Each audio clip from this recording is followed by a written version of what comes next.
Selamat malam semuanya, bertemu lagi dengan saya Labil Karnena Willis dalam video edukasi bioteknologi.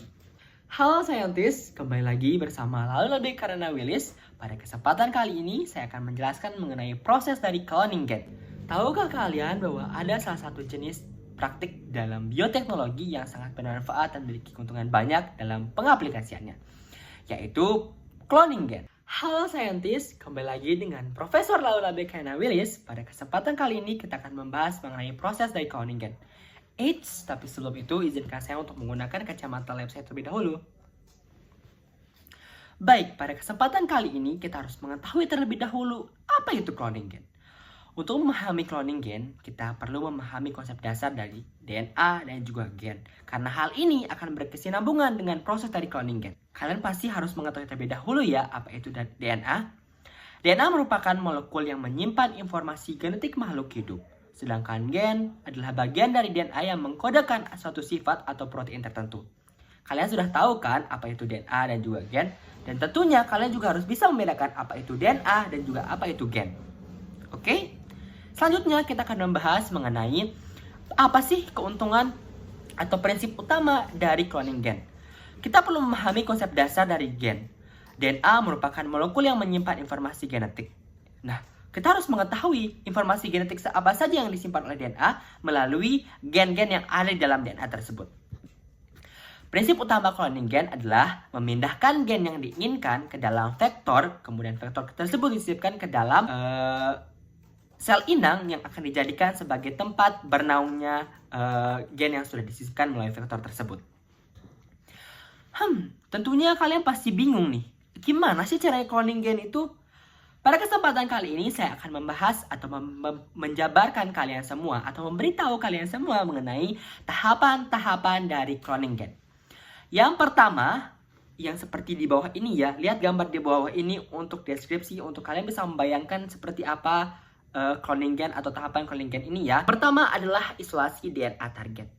Kayak gimana sih isolasi DNA target itu? Apakah menggunakan selir ban atau menggunakan isolasi? Sudahlah. Kita akan membahas yang pertama adalah isolasi DNA target. Langkah pertama adalah mengidentifikasi atau mengisolasi DNA yang mengandung gen yang ingin diklon atau yang ingin dipindahkan atau yang ingin ditransfer ke dalam tanaman yang ingin diberikan gen-gen baru atau gen-gen yang memiliki sifat unggul. Proses ini dilakukan dengan mengambil sampel jaringan, kemudian mengekstraknya menggunakan metode kimiawi atau fisik agar DNA dapat diperoleh dari komponen sel lainnya. Pada tahapan ini, kualitas DNA sangat menentukan keberhasilan proses selanjutnya.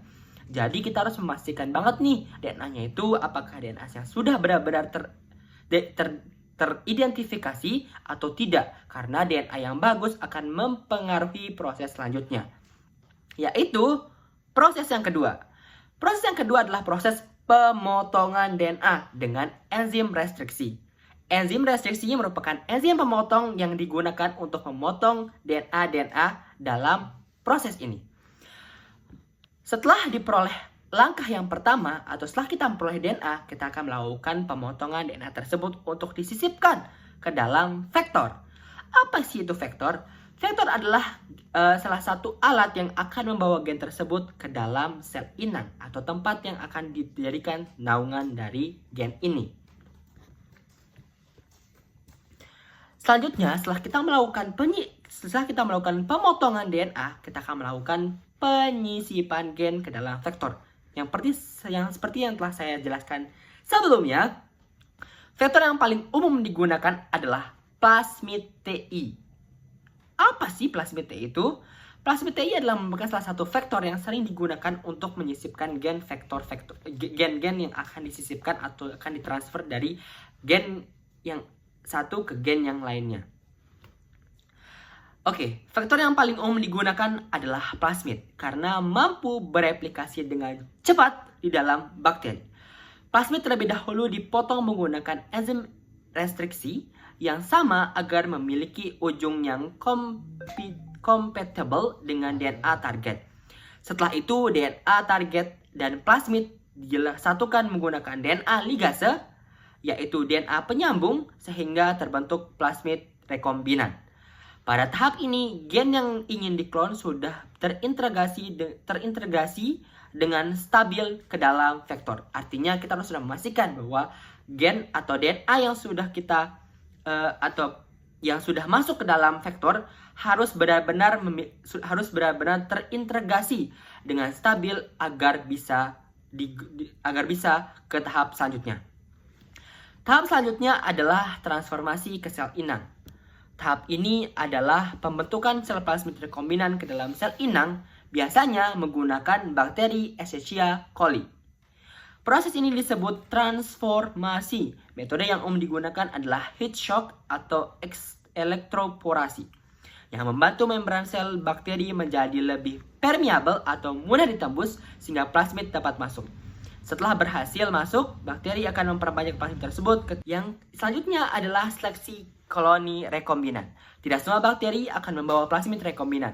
Karena itu diperlukan seleksi menggunakan media yang mengandung antibiotik.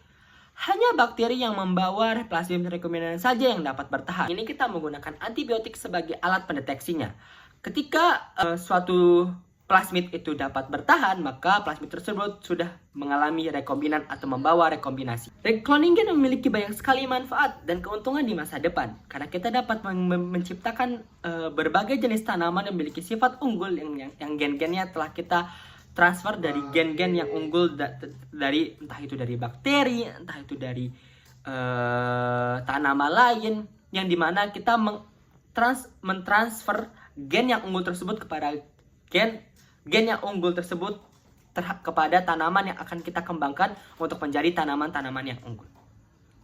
Mungkin hanya segitu dulu saintis untuk penjelasan kita kali ini. Sorry kalau misalkan penjelasan saya kurang jelas, tapi yang terpenting kalian harus mengetahui bahwa kita berada dalam dunia yang penuh dengan teknologi, maka kita harus memanfaatkan tersebut untuk kita dapat menjadi orang-orang yang hebat. Selamat malam.